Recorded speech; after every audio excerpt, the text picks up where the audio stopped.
CNN کے संग Eid special में हमारे आज के मेहमान हैं मशहूर मज़ाहिया पंजाबी शायर अनवर मसूद। उनसे मुलाकात के लिए हम इस्लामाबाद में वाक़ उनकी रिहाइशगाह पहुँचे तो बेटे अम्मार मसूद ने हमारा पुरतपाक इस्तकबाल किया। ईद मुबारक आपको बहुत बहुत। वालेकुमुल मुबारक। बचपन से ही मेरा ज़हन लफ्ज़ों के पीछे यूं दौड़ता रहा है जैसे बच्चा तितली के पीछे नहीं दौड़ता। वाह वाह वाह। तो मैंने लफ्ज़ से ही संजीदगी का इजहार किया है, मैंने लफ्ज़ से ही मुस्कुराना सीखा है और दोनों काम सीखे। मुस्कुराना मुश्किल काम है लेकिन मुस्करवाना उससे भी ज़्यादा मुश्किल है। और ये लफ्ज़ भी मैंने खुद ही इजाद किया। मुस्करवाना मज़ा आया मज़ा आया मज़ा है जी, मज़ा हमेशा आता है जाता नहीं है। इतना जो मुस्कुरा रहे हो क्या गम है जिसको छुपा रहे हो? बहुत सही बात की है आपने। मेरी ज़िंदगी में जो मैंने पहली नज़्म कही है उसमें जो बुनियादी शेर है उसी की तर्जुमानी आपने की है और वो शेर है जो हंसना हंसाना होता है, रोने को छुपाना होता। अनवर साहब, आपका अंदाज बहुत सादा और आम फहम है, तो क्या ये हीरा किसी जौहरी ने तराशा या वक्त की भट्टी में जल जल कर कुंदन बन गया? अगर शेर कहना एक फन है तो शेर पढ़ना भी एक फन है। बात शेर ऐसे होते हैं जो आपको उदास कर देते हैं लेकिन जब आप पढ़ते हैं तो उसका कोई असर नहीं होता। मसलन यूं ही आंखों में आ गए आंसू, जाइए आप कोई बात नहीं। आपको शेर कहने का हुनर अपने बुजुर्गों से मिला, ख़ुसूसन अपनी नानी से। आपके ताया भी शेर कहते थे और आपकी वालदा को भी लफ्ज़ों से जुमलों की बुन्नत की खासी सूझबूझ थी। मैं डेरा गाजी खान में था तो मैंने खत लिखा कि मैं आ रहा हूँ, छुट्टियाँ हो रही थी तो मेरी वालदा बाहर बैठी हुई थी सीढ़ी पे और जब मैं वहाँ पहुँचा हूँ तो उन्होंने कहा किसी के आने की हम लेके आस बैठे हैं, निगाहें दर पे लगी हैं उदास बैठे। मेरी नानी उर्दू में और पंजाबी में उन्होंने शायरी की तो उनका असर भी मुझ पे पड़ा। ताया जी का असर भी, ताया जी बड़े स्कॉलर थे और फिर वो शेर भी कहते थे मेरी तरह तीनों ज़बानों। तो वो उनका मैं बोलदा सां ओ सुनदी सी ओ विच कदी ना बोली सी ओ बोलदी सी मैं सुनदा सां मेरी जीबां गूंगी बोली सी हुण दोवे इकट्ठे बोल रहे ते सुनदा कौन महला है, कोई कहंदा है हो चलिए कोई कहंदा है हो चलिए। बनैन की इंस्पिरेशन कहाँ से ली? बनैन वाली तो सब पाई? हाँ जी पाई है। तो आपको कितनी आती है? बनैन लैन जाते हो, बनैन लैके आते हो, बनैन मेरी टाप दी, बनैन मेरी शाबाश काफ़ी है काफ़ी है। तो हुण मैनू सुनाण दिओ। हाँ जी। बनैन लैन जाते हो, बनैन लैके आंदे हो, पांदे हो तो पैंदी नहीं, पै जाते लैंदी नहीं, लै जाए दूजी वारी पाण जोगी रहंदी नहीं। बनैन मैं देआंगा, पाओगे तो पै जाए, लाओगे तो लै जाए, लै जाए ते दूजी वारी पाण जोगी रह जाए। बनैन मेरी वधिया, बनैन मेरी टॉप दी, ਵੱਡਿਆਂ ਨੂੰ ਪੂਰੀ ਆਵੇ ਨਿੱਕਿਆਂ ਦੇ ਨਾਪ ਦੀ ਚੀਜ਼ ਹੋਵੇ ਅਸਲੀ ਤੇ ਮੂੰਹੋਂ ਪਈ ਬੋਲਦੀ। ਤੋਪਨਾਂ ਨੂੰ ਗੋਰੀ ਲੱਗੇ ਰੱਸੀ ਉੱਤੇ ਡੋਲਦੀ, ਜਿੰਨੇ ਵਰੇ ਚਾਹੋ ਤੁਸੀਂ ਇਸ ਨੂੰ ਹੰਡਾ ਲਓ ਫਿਰ ਭਾਵੇਂ ਬੱਚਿਆਂ ਦਾ ਜਾਂਗਿਆ। आज तो ईद का दिन है ते आज की पकाइए? ਇਹ ਵੀ ਪੁੱਛਣ ਵਾਲੀ ਗੱਲ ਹੈ। ਇੱਕ ਨਜ਼ਮ ਯਾਦ ਆ ਰਹੀ ਹੈ ਇਸ ਮੌਕੇ ਤੇ, ਅੱਜ ਕੀ ਪਕਾਈਏ, ਉਹਦਾ ਨਾਂ ਹੈ ਰਹਿਮਾ। ਸਭ ਕਹਿੰਦੇ ਨੇ ਰਹਿਮਿਆ ਅੱਜ ਕੀ ਪਕਾਈਏ, ਦੱਸ ਤੇਰਾ ਕੀ ਖਿਆਲ ਹੈ। ਆਂਦਾ ਮੈਂ ਕੀ ਖਿਆਲ ਦੱਸਾਂ, ਮੇਰੀ ਕੀ ਮਜ਼ਾਕ। ਚੌਧਰੀ ਸਾਹਿਬ ਕਹਿੰਦੇ ਰਹਿਮਿਆ ਚੱਲ ਅੱਜ ਫਿਰ ਚਸਕੇ ਹੀ ਲਾ ਲਈ, ਲੱਭ ਜਾਣ ਚੰਗੀਆਂ ਤੇ ਪਿੰਡੀਆਂ ਪਕਾ ਲਈਏ। ਕਹਿੰਦਾ ਬਾਬਾ ਤੁਸਾਂ ਬੁੱਝੀਆਂ ਨੇ ਦਿਲਾਂ ਦੀਆਂ ਚੋਰੀਆਂ, ਮੇਰਾ ਵੀ ਇਹ ਦਿਲ ਸੇ ਪਕਾਈਏ ਅੱਜ ਤੋਰੀਆਂ। ਤੇ ਲੂਆਂ ਵਾਲੀ ਪਿੰਡੀ ਹੋਵੇ, ਪੋਟਾ ਪੋਟਾ ਲੰਮੀ ਹੋਵੇ, ਹਰੀ ਤੇ ਕਚੂਰ ਹੋਵੇ, ਸੋਹਣੀ ਹੋਵੇ, ਕੂਲੀ ਹੋਵੇ, ਵੇਚੋ ਹੁਣ ਬੱਕਰੇ ਦੀ ਪੁੱਠ ਦੀਆਂ ਬੋਟੀਆਂ, ਨਾਲ ਹੁਣ ਛੰਡੀਆਂ ਤੰਦੂਰੀ ਦੀਆਂ ਰੋਟੀਆਂ, ਤੇ ਮੱਖਣੇ ਦਾ ਪੇੜਾ ਹੋਵੇ, ਲੱਸੀ ਦਾ ਪਿਆਲਾ ਹੋਵੇ, ਪਿੰਡੀਆਂ ਦੇ ਨਖਰੇ ਤੇ ਗਰਮ ਮਸਾਲਾ।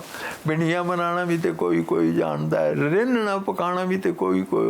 ਉਠਾ ਫਿਰ ਚੌਧਰੀ ਜੀ, ਫੜਾ ਮੈਂ ਤਿਆਰੀਆਂ ਤੇ ਪਿੰਡੀਆਂ ਬਣਾਵਾ ਅੱਜ ਰਚ ਕੇ ਕਰਾਂ। ਚੌਧਰੀ ਸਾਹਿਬ ਕਹਿੰਦੇ ਰਹੇ ਮੈਂ ਹਜ਼ਾਰ ਹੋਣ ਮਜ਼ੇਦਾਰ ਪਿੰਡੀਆਂ ਹੁੰਦੀਆਂ ਨੇ ਕੁਝ ਜ਼ਰਾ ਲੇਸਦਾਰ। ਅੰਦਰ ਦਫਾ ਕਰੋ ਚੌਧਰੀ ਜੀ, ਸਬਜ਼ੀਆਂ ਦੀ ਥੋੜੇ, ਸਾਨੂੰ ਇਹ ਲਸੂੜੀਆਂ ਪਕਾਉਣ ਦੀ ਕੀ ਲੋੜ। ਤੇ ਬੰਦਾ ਕਾਹਨੂੰ ਪਿੰਡੀਆਂ ਦੀ ਲੇਸ ਦੀ ਹਵਾੜ ਲੈ, ਇਹਦੇ ਨਾਲ ਪੌਲੀ ਦੀ ਸੁਰੇਸ਼ ਪਹੁੰਚਾ ਹੁੰਦਾ। ਫਿਰ ਕੀ ਖਿਆਲ ਹੈ ਤੇਰਾ, ਚੜੀ ਨਾ ਬਣਾ ਲਈਏ, ਜੇ ਤੂੰ ਆਖੇ ਰਹਿ ਮੈਂ ਕਰੇਲੇ ਨਾ ਪਕਾ ਲਈਏ। ਅੰਦਰ ਹੀ ਸੀ ਚੌਧਰੀ ਜੀ, ਆਪ ਦੇ ਖਿਆਲ ਦੀ ਤੇ ਜਮੀ ਕੋਈ ਸਬਜ਼ੀ ਕਰੇਲਿਆਂ ਦੇ ਨਾਲ ਦੀ, ਢਿੱਡ ਵਿੱਚ ਐਂ ਜਿਵੇਂ ਲੋ ਲੱਗ ਪਈ। ਤੁਸਾਂ ਗੱਲ ਕੀਤੀ ਹੈ ਤੇ ਰਾਲ ਵਗ ਪਈ। ਸੱਚਮੁੱਚ ਚੌਧਰੀ ਜੀ ਇਹੋ ਮੇਰੀ ਰਾਏ ਹੈ, ਮੈਨੂੰ ਵਿੱਚ ਰੋਕਣਾ ਕਰੇਲਿਆਂ ਦਾ ਚਾਅ। ਚੌਧਰੀ ਜੀ ਹੋਵੇ ਜੇ ਕਰੇਲਾ ਚੰਗਾ ਪਲਿਆ, ਵਿੱਚ ਹੋਵੇ ਕੀਮਾ ਭਲਿਆ, ਉੱਤੇ ਧਾਗਾ ਹੋਵੇ ਬਲਿਆ, ਤੇ ਗੰਢਿਆਂ ਟਮਾਟਰਾਂ ਦੇ ਨਾਲ ਹੋਵੇ ਤੁੰਨਿਆ, ਫੇਰ ਹੋਵੇ ਘਰ ਦੇ ਘਿਓ ਵਿੱਚ ਭੁੰਨਿਆ। ਫਿਰ ਕੋਈ ਚੌਧਰੀ ਜੀ ਉਸ ਦਾ ਪਰ ਵੀ ਪਕਾਇਆ ਸੀ, ਯਾਨੀ ਪਿਛਲੇ ਯੈਸਟਰ ਈਅਰ ਜੀ।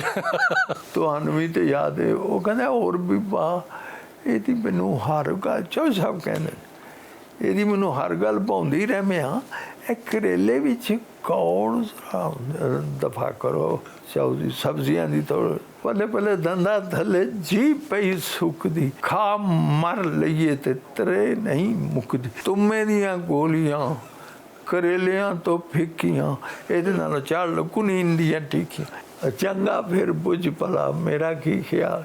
ਕਹਿੰਦੇ ਬੁੱਝ ਲਈ ਚੌਧਰੀ ਜੀ, ਛੋਲਿਆਂ ਦੀ ਦਾਲ।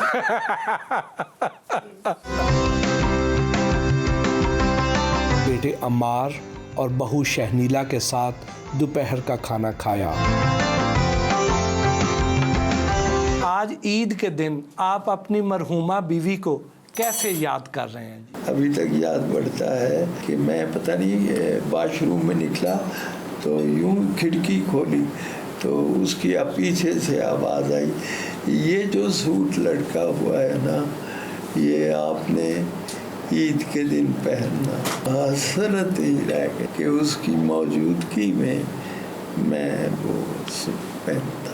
तो बहरहाल दूसरी बात ये है कि वो खाना पकाने में बहुत माहिर और ख़ास तौर पर पुलाव बहुत अच्छा बनाती थी। और उनका पसंदीदा शायर जो था वो गालिब। आप उनके पसंदीदा शायर नहीं थे जी? बहुत ही गला नहीं पूछे।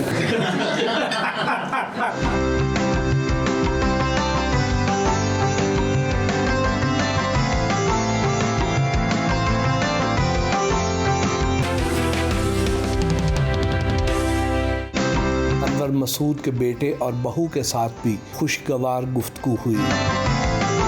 अमजद का लतीफ़ा मैं आपको सुना रहा था कि एक अमजद के मुद्दत हुई है, अमजद के सर पे कभी बाल होते थे, अब नहीं है। तो एक आदमी हर वक्त अमजद के पास जाके पूछता था आपके पास कंघी होगी? अमजद तंग आ गया, अंदर तू मेरे को ही कंघी क्यों मांगना है, अंदर जरा साफ सुथरी हो।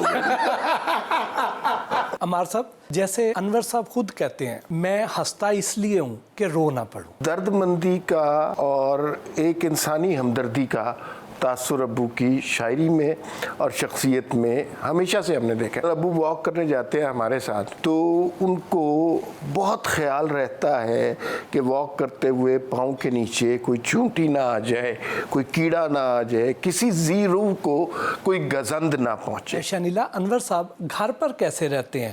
کیا گھر پر بھی کوئی نہ کوئی مزاحیہ شاعری کرتے ہیں، باتوں میں سے مزاح نکالتے ہیں؟ موڈ پہ ڈیپینڈ کرتا ہے۔ جس دن ابو کا موڈ بڑا خوشگوار ہوتا ہے تو اس دن سارے دن یہ چلبلے جملے جو ہمیں سننے کو ملتے رہتے ہیں۔ کوئی ایسا واقعہ دیکھ لیتے ہیں تو جس کا ان کے اوپر اثر ہوتا ہے تو پھر وہ اس دن سنجیدہ رہتے ہیں، اور اکثر وہ جو ہوتے ہیں نا وہ شاعری ان پہ آمد ہو رہی ہوتی ہے، تو جب وہ اس موڈ میں ہوتے ہیں تو ان کو پتہ ہی نہیں چل رہا ہوتا کہ ارد گرد کیا ہو رہا ہے۔ زیادہ تر جو نا ویٹی موڈ میں ہی رہتے ہیں۔ انور صاحب تو اپنے اندر خود ایک مکمل یونیورسٹی ہے، تو آپ ان کی شخصیت سے پھر کیسے مستفید ہوتے ہیں؟ بچپن میں احمد ندیم قاسمی صاحب آ رہے ہیں، کبھی واصف علی واصف آ رہے ہیں، اشفاق صاحب، بانو قدسیہ صاحبہ، اس طرح کے لوگ ہمارے گھر ریگولر وزٹر تھے۔ ان لوگوں کی صحبت میں ہمیں بچپن میں بیٹھنے کا موقع ملا۔ ابو کو جس نے بھی کوئی تحفہ دیا تو جس پہ ابو بہت خوش ہوئے، وہ تحفہ کتاب کا ہوتا تھا، اور ہمارا بچپن ان کتابوں میں ہی گزرا۔ تو بہت اچھی کتابیں جو لوگوں کو شاید بہت مشکل سے دستیاب ہوتی ہوں، وہ ہمیں بچپن سے ہی ملی۔ ظاہر ہے امی ابو دونوں بہت پڑھے لکھے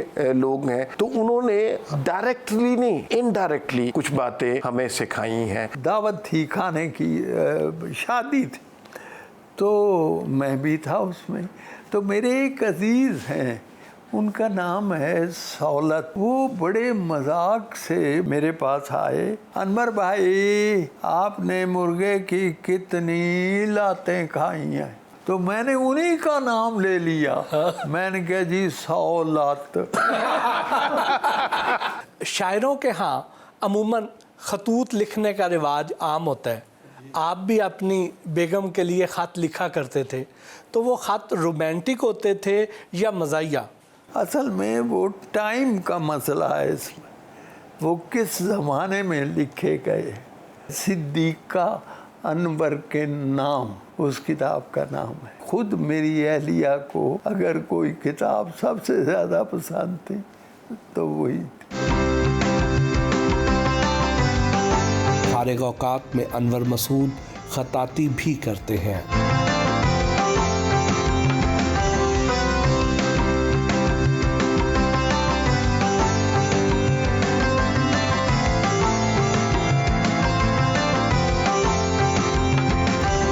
آپ نے رومانٹک شاعری بھی تو کی، وہ تھوڑی سی سنا دیجئے۔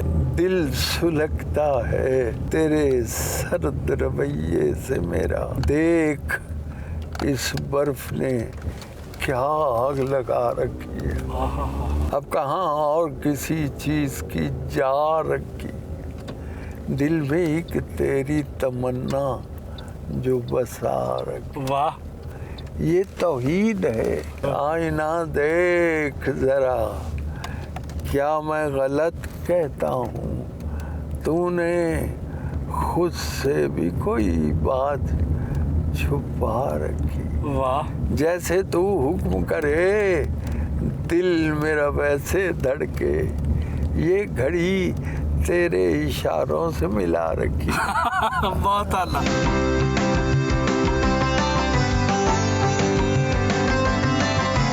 انور مسعود ہمیں ڈیفنس اسلام آباد میں واقع اپنی ذاتی رہائش گاہ پر بھی لے کر گئے، جہاں انہوں نے ہمیں ان گنت ایوارڈز دکھائے۔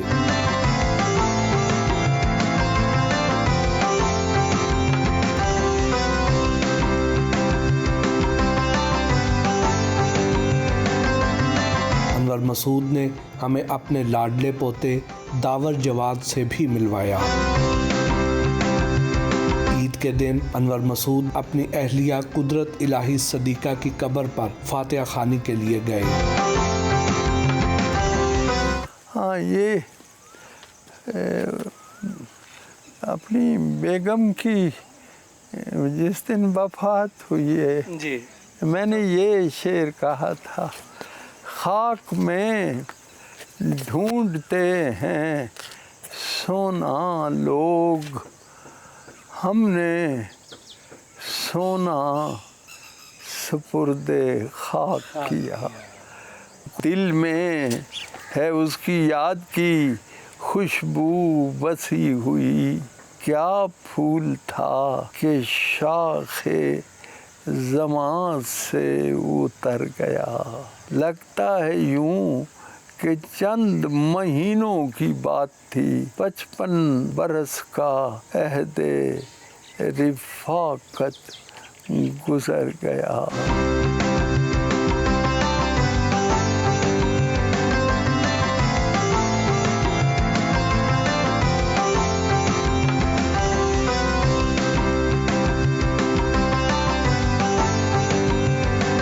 बेटी लीना मसूद से मिलने उनके रेस्टोरेंट गए।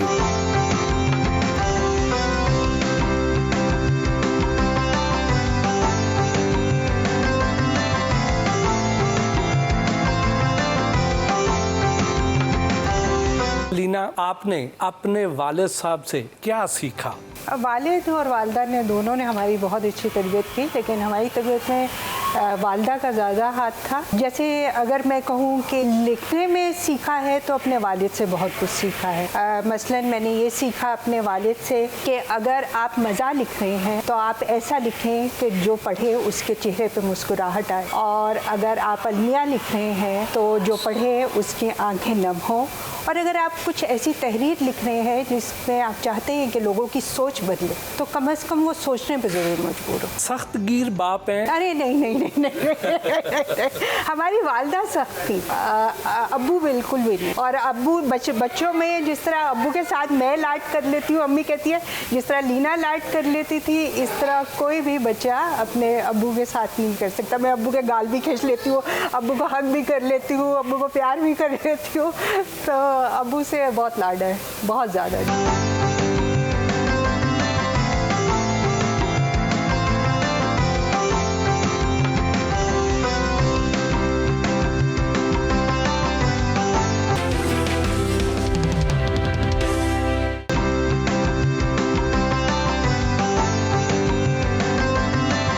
वापस आकर अनवर मसूद ने अपनी मशहूर ज़माना नज़में सुनाई।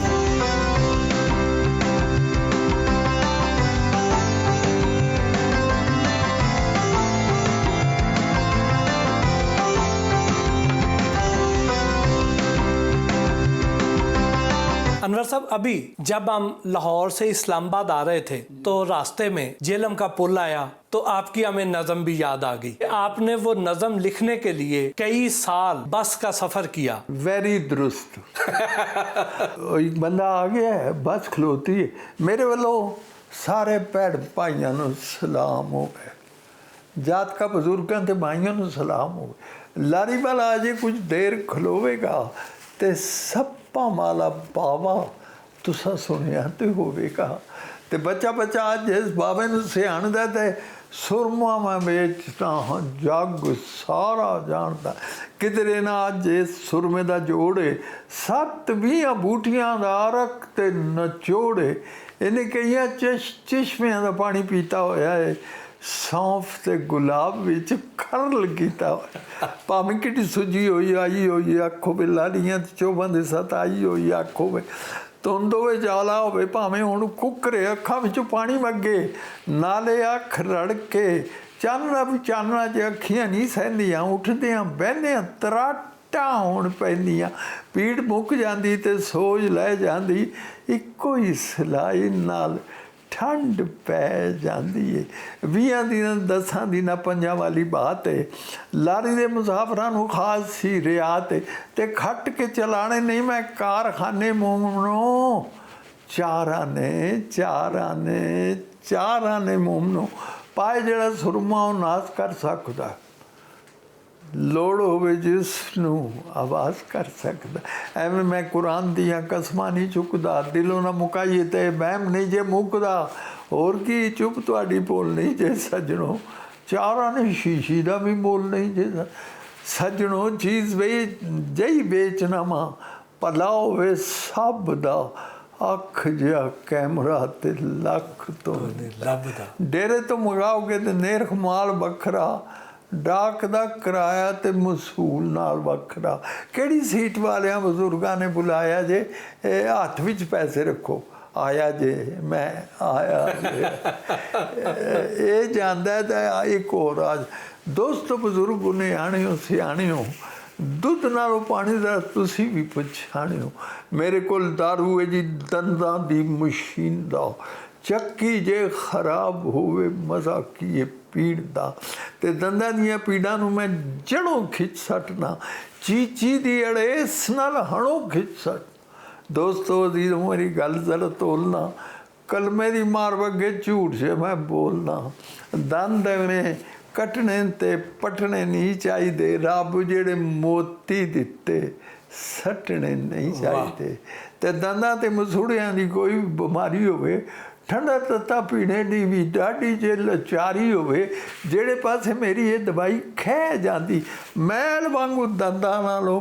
ਪੀੜ ਲੈ ਤੇ ਪੈਕਟਾਂ ਦੇ ਵਿੱਚ ਮੈਂ ਬੰਦ ਕੀਤੀ ਹੋਈ ਹੈ ਤੇ ਵੱਡੇ ਵੱਡੇ ਡਾਕਟਰਾਂ ਪਸੰਦ ਤੇ ਹਕੀਮ ਕੋਲੋਂ ਮੰਗੋਗੇ ਦਵਾ ਉਹਨੇ ਦੇਣੀ ਹੈ ਹੀਲਾ ਤੁਸਾਂ ਕਰਨਾ ਹੈ ਸ਼ਫਾ ਉਹਨੇ ਦੇਣੀ ਰੋਜ਼ ਮੱਥੇ ਲੱਗਣਾ ਮੈਂ ਡਾਕੂ ਨਹੀਂ ਲੁਟੇਰਾ ਨਹੀਂ ਤੇ ਲੀਕ ਦੋਸਤੋ ਇਹ ਮੁੱਲ ਕੋਈ ਵਧੇਰਾ ਨਹੀਂ ਤੇ ਦੰਦਾਂ ਨਾਲੋਂ ਹੋਰ ਯਾਰੋ ਚੀਜ਼ ਕਿਹੜੀ ਚੰਗੀ ਬਿਸਮਿਲ੍ਲਾ ਪੈਕਟਾਂ ਦੀ ਜੋੜੀ ਕਿਨੇ ਮੰਗੀ तू की जाने पोलिए मजे अनारकली दियां शाना आपने नज़म क्या लिखी कि वो ज़रबुल मिसल ही बन गई। शुक्र है अल्लाह का ये अब पंजाबी ज़बान का एक मुहावरा बन गया है यही ना ये अल्लाह जिसे चाहता है इज्जत देता है मैं कई दफ़ा बैठा हूँ ना बसां विच ते लोग गुफ्तगू कर रहे होंदे ने ते मेरे मिसरे इस्तेमाल होंदे ने ये बड़ी इज्जत दी गल है तो एक दिन मैं अनारकली च गया ते उत्थे मैं भी गया एक मੱਝ भी पई लंघदी सी ते मैनू ये बड़ा अजीब जिहा लगा कित्थे अनारकली ਤੇ ਕਿਤੇ ਮੱਝ ਔਰ ਅੱਲਾ ਦਾ ਬੜਾ ਕਰਮ ਇਸ ਨਜ਼ਮ ਨੂੰ ਬੜੀ ਪਾਪੂਲੈਰਿਟੀ ਮਿਲੀ ਤੂੰ ਕੀ ਜਾਣੇ ਪੋਲੀਏ ਮੱਝੇ ਨਾਰਕਲੀ ਦੀਆਂ ਸ਼ਾਨਾਂ ਵਨ ਸਮੰਨੇ ਗਾਖ ਨਹੀਂ ਇੱਥੇ ਪਲਿਓ ਪਲੀ ਦੁਕਾਨ ਵੇਖ ਨਹੀਂ ਅੜੀਏ ਖੱਬੇ ਪਾਸੇ ਵਾਲ ਕਿਸੇ ਦੇ ਖੁੱਲੇ ਤੇ ਰਾਹੀਆਂ ਦੇ ਪੇ ਖੜੇ ਪੈਂਦੇ ਖੁਸ਼ਬੂਆਂ ਦੇ ਹੁੱਲੇ ਸੱਜੇ ਪਾਸੇ ਖੁਰਲੀ ਦੇ ਵਿੱਚ ਬੰਗਾਲੀ ਰਸਗੁੱਲੇ ਮੈਂ ਆਪਣੀ ਅੱਖੀਂ ਵੇਖੇ ਨੇ ਪੰਜ ਕਲਿਆਣੇ ਮੌਜਾਂ ਕਰ ਲੈ ਪੰਜ ਕਲਿਆਣੇ ਮੌਜਾਂ ਕਰ ਲੈ ਲੁੱਟ ਲੈ ਅੜੀਏ ਬੁੱਲੇ ਵੇਖ ਕਿਸੇ ਦਾ ਮੂੰਹ ਨਾ ਮਾਰੀ ਮੋੜ ਮੋੜ ਪਿਆ ਸਮਝਾਣਾ ਤੂੰ ਕੀ ਜਾਣੇ ਪੋਲੀਏ ਮੱਝੇ ਨਾਲ ਵੇਖ ਨੀ ਜੀਵਨ ਜੋਈਏ ਇੱਥੇ ਰੰਗ ਬਰੰਗ ਪਟੋਲੇ ਤੇ ਸੈਰ ਕਰੇਂਦੇ ਨਜ਼ਰੀ ਆਵਨ ਪਰੀਆਂ ਦੇ ਕੁਝ ਟੋਲੇ ਛੱਡਦੇ ਖਾਣੇ ਖਲ ਬੜੇਵੇਂ ਹੁਣ ਨਾ ਚੱਬੀ ਛੋਲੇ ਤੇ ਛੱਡਦੇ ਪੀਣੇ ਗੁੜੇ ਦੇ ਸ਼ਰਬਤ ਪੀ ਹੁਣ ਕੋਕੇ ਕੋਲੇ ਬੋਤਲ ਦੇ ਨਾਲ ਮੂੰਹ ਨਾ ਲਾਈ ਮੂੰਹ ਵਿੱਚ ਪਾ ਲਈ ਕਾਨਾ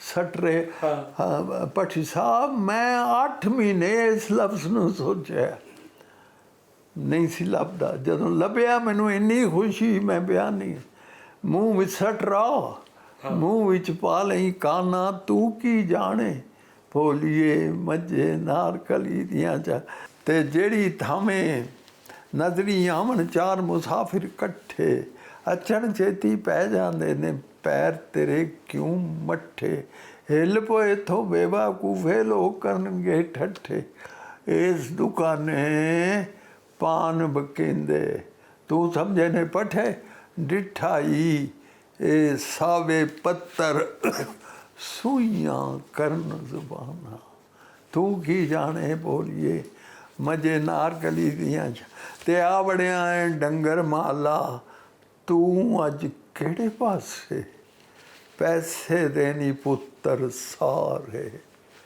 ਇਸ ਗਲੀ ਤੇ ਵਾਸੇ ਮਾਤੜ ਇੱਥੇ ਖਾਲੀ ਆਉਂਦੇ ਖਾਲੀ ਖੜਦੇ ਕਾਸੇ ਪੱਲੇ ਜੇਕਰ ਪੈਸੇ ਹੋਵਣ ਡੁੱਲ ਡੁੱਲ ਪੈਂਦੇ ਹਾਸੇ ਬਹੁਤੀਆਂ ਮੈਨੂੰ ਆਉਂਦੀਆਂ ਕੋਈ ਨਹੀਂ ਬਹੁਤੀਆਂ ਮੈਨੂੰ ਆਉਂਦੀਆਂ ਕੋਈ ਨਹੀਂ ਇੱਕੋ ਗੱਲ ਮੁਕਾਨਾ ਤੂੰ ਕੀ ਜਾਣੇ ਭੋਲੀਏ ਮੱਝੇ ਨਾਰ ਦੀਆਂ ਸ਼ਾਨ। ਲੱਸੀ ਚਾਹ ਨੂੰ ਕਹਿੰਦੀ ਏ ਕਿ ਮੈਂ ਸੋਹਣੀ, ਮੈਂ ਗੋਰੀ ਗੋਰੀ, ਤੂੰ ਕਾਲੀ ਕਲਵੱਟੀ, ਮੈਂ ਨੀਂਦਰ ਦਾ ਸੁਖ ਸਨਿਓੜਾ, ਪੈਗਾਮੇ ਰਾਹਤ, ਮੈਂ ਨੀਂਦਰ ਦਾ ਸੁਖ, ਤੂੰ ਜਗਰਾਤੇ ਪੱਟੀ। ਤੇ ਜਿਸ ਵੇਲੇ ਮੈਂ ਚਾਹੀਂ ਛੰਨੇ ਅੰਦਰ ਛਲਕਾਂ, ਕਿਹੜਾ ਸਾਂਭੇ ਮੇਰੀਆਂ ਲਿਸ਼ਕਾਂ, ਕੌਣ ਸੰਭਾਲੇ ਡਲਕਾਂ। ਰੰਗ ਮੇਰਾ ਵੀ ਮੱਖਣ ਵਰਗਾ, ਰੂਪ ਵੀ ਮੇਰਾ ਸੁੱਚਾ, ਦੁੱਧ ਮਲਾਈ ਮਾਂ ਪਿਓ ਮੇਰੇ, ਮੇਰਾ ਹਸਲਾ ਉੱਚਾ। ਤੇ ਜਿਹੜਾ ਮੈਨੂੰ ਰਿੜਕਣ ਬੈਠੇ ਉਸ ਦੇ ਵਾਰੀ ਜਾਵਾਂ, ਖੜਕੇ ਢੋਲ ਮਦਾਣੀ ਵਾਲਾ ਮੈਂ ਵਿੱਚ ਭੰਗੜੇ ਪਾਵਾਂ। ਮੈਂ ਲੋਕਾਂ ਦੀ ਸਿਹਤ ਬਣਾਵਾਂ, ਤੂੰ ਪਈ ਸਿਹਤ ਵਖਾਣੇ, ਮੈਂ ਪਈ ਠੰਡ ਕਲੇਜੇ ਪਾਵਾਂ, ਤੂੰ ਪਈ ਸੀਨੇ ਸਾੜੇ। ਚਾਹ ਇਹਨੂੰ ਕਹਿੰਦੀ ਏ ਪੈ ਗਈ ਏ ਨੀ ਮਾਈ ਬੱਗੋ ਮੇਰੇ ਮਗਰ ਤਗਾਣੇ, ਮੇਰੀਆਂ ਸੁਰਕੀਆਂ ਪਰਦੇ ਜਿਹੜੇ ਉਹ ਲੋਕ ਸਿਆਣੇ। ਹਾਂਜੀ, ਜਿਹੜੇ ਮੈਨੂੰ ਸਿਪ ਕਰਦੇ ਨੇ ਇੰਟਲੈਕਚੁਅਲ ਡਰਿੰਕ, ਜਿਹੜੇ ਮੇਰੀਆਂ ਸੁਰਖੀਆਂ ਭਰਦੇ, ਮੇਰਾ ਹੁਸਨ ਪਛਾਣਨ ਜਿਹੜੇ, ਦਿਲ ਮੈਂ ਉਹਨਾਂ ਦੇ ਠੱਗਾਂ, ਮੇਰਾ ਰੰਗ ਕਲਿਖਣ ਉੱਤੇ ਲੈਲਾ ਵਰਗੀ ਲੱਗਾ। ਪਿੰਡੇ ਦੀ ਮੈਂ ਪੀੜ ਗਵਾਵਾਂ, ਜੜੋਂ ਥਕੇਵੇਂ ਭੋਰਾਂ, ਤੇ ਠਰਿਆਂ ਹੋਇਆਂ ਜੁੱਸਿਆਂ ਨੂੰ ਮੈਂ ਮਿੱਠੀਆਂ ਕਰਾਂ ਟਕੋਰਾਂ। ਤੂੰ ਏ ਖੰਘ ਜ਼ੁਕਾਮ ਤੇ ਨਜ਼ਲਾ ਕੀ ਮੈਂ ਗਿਣ ਦੱਸਾਂ, ਮੇਰੇ ਨਿੱਕੇ ਕੋਟ ਉਤਾਰਨ ਚੜੀਆਂ ਹੋਈਆਂ ਕੱਸਾ ਬੁਖਾਰ। ਉਹ ਕਹਿੰਦੀ ਸਾਂਭੀ ਰਾਉਣੀ ਚੈਨਕ ਬੇਗਮ, ਤੇ ਠੱਪੀ ਰੱਖ ਵਡਿਆਈਆਂ। ਮੈਂ ਕੀ ਦੱਸਾਂ ਘਰ ਘਰ ਜਿਹੜੀਆਂ ਤੁਧ ਚਵਾਤੀਆਂ ਕਰ ਲਾਈਆਂ, ਗੱਲਾਂ ਕਰਦੀ ਥੱਕਦੀ ਪਈ ਤੂੰ, ਜੀਵ ਨੂੰ ਲਾਣੀ ਤਾਲਾ। ਖੰਡ ਵੀ ਕੌੜੀ ਕੀਤੀ, ਇਹ ਆਖਰੀ ਹਿੱਸਾ, ਖੰਡ ਵੀ ਕੌੜੀ ਕੀਤੀ ਆ, ਤੇ ਦੁੱਧ ਵੀ ਕੀ ਤੋਈ ਕਾਲਾ। ਇਹ ਲੱਸੀ ਕਹਿ ਰਹੀ ਹੈ। ਤੇ ਖੰਡ ਵੀ ਕੌੜੀ ਕੀ, ਬਹੁਤੀ ਬੁੜ ਨਾ ਕਰ ਬੀਬੀ, ਨਾ ਕਰ ਡਾ ਧੱਕਾ। ਉਹ ਤੇਰੇ ਜਿਹੀ ਕੁਛ ਅੱਜੀ ਕੋਝੀ, ਮੇਰੇ ਨਾਲ ਮੁਤੱਕਾ। ਮੇਰੀ ਚੌਧਰ ਚਾਰ ਚੁਫੇਰੇ, ਤੇਰੀ ਮੰਨਤਾ ਥੋੜੀ। ਮੈਂ ਦੇਸਾਂ ਦੀ ਸੂਬੇ ਰਾਣੀ, ਤੂੰ ਪਰਦੇਸਨ ਛੋੜੀ। ਦੇਸ ਪਰਾਏ ਰਾਣੀ ਖਾਂਦੀ, ਤੂੰ ਸਾਲੀ ਬਣ ਬੈਠੀ। ਉਹ ਮੰਗਣ ਆਈ ਅੱਗ ਤੇ ਆਪੂ ਘਰ ਵਾਲੀ ਬਣ ਬੈਠੀ। ਰੱਬ ਕਰੇ ਨੀ ਇੱਕੋ ਵਾਰੀ ਘੁੱਟ ਭਰੇ ਕੋਈ तेरा भी अंग्रेजा वांगू पटिया जाए डेरा। वाह वाह। अपनी किताब दस्तखत के साथ तोहफे में दी। घर के बालाई हिस्से में बने थिएटर में अनवर मसूद अपने मुशायरों की यादें ताज़ा करते हैं। अनवर मसूद के साथ हल्की फुल्की गपशप जारी रही। शायर तो आशिक मिजाज होते हैं जी। आपने बेगम साहबा को पसंद करने से पहले किस किस को पसंद किया था? भाई आपने ऐसा सवाल किया है कि जो बहुत पुराना वाक़या हो गया है, और आदमी की एक खूबी ये भी है कि भूल भी जाता है। आप गाड़ी में बैठ के खूबसूरत मंज़र देखते रहते हैं, लेकिन कोई मंज़र होता है जो आपको गाड़ी में से बाहर खींच लेता। तो वो फिर वो वाक़या इत्तेफाक हुआ। एमए में मैं, मेरी एक क्लास फेलो थी अपना, मेरी अहलिया, और हमने एक दूसरे को पसंद किया। आप हैरान होंगे, मैं बचपन मेरा गुज़रा लाहौर में। एक रात मैंने ख्वाब में हज़रत अबू बकर सिद्दीक को देखो। और ये अजीब वाक़या है कि दूसरे दिन हमारे मकान की गली में ग्लेज्ड बोर्ड लगा हुआ था, अबू बकर स्ट्रीट। और जब मेरा रिश्ता तय हुआ, ये भी सिद्दीकी थे। वाह। तो मेरे वालिद साहब ने कहा कि उस ख्वाब की ताबीर ये। आपके नज़दीक हुस्न ज़न का मियार क्या है? बस ये है जो कोई चीज़, ये हुस्न का मेयार एक ही है, अच्छा लगे, जो निस्वानियत से आरास्ता हो, जिसमें माँ बनने की बेहतरीन सलाहियत हो। जब कोई औरत आपके ख़ानदान में आती है तो वो एक नए ख़ानदान की बुनियाद डालती है, लिहाजा उसमें वो खूबियाँ होनी चाहिए जो आपके ख़ानदान को बुलंदी तक ले जाए। आपको क्लासिकल म्यूज़िक पसंद है? जी। पसंदीदा गाने और गुलकार कौन से हैं? एक सहगल मुझे पसंद, आज भी जी सहगल की आवाज़ मुझे बहुत पसंद है। और ख़ास तौर पर एक वो थे सिंगर इंडिया के जो जिनकी मशहूर गात है, मुसाफिर, बांग्लादेश का था। यहाँ कौन है तेरा, यहाँ कौन है तेरा, बड़ा यहाँ कौन है तेरा, दाम ले ले। हाँ, दाम। वो सिंगर मुझे बहुत पसंद। और आवाज़ जो है वो मुझे बड़ी पसंद है इसकी, नूरजहाँ की।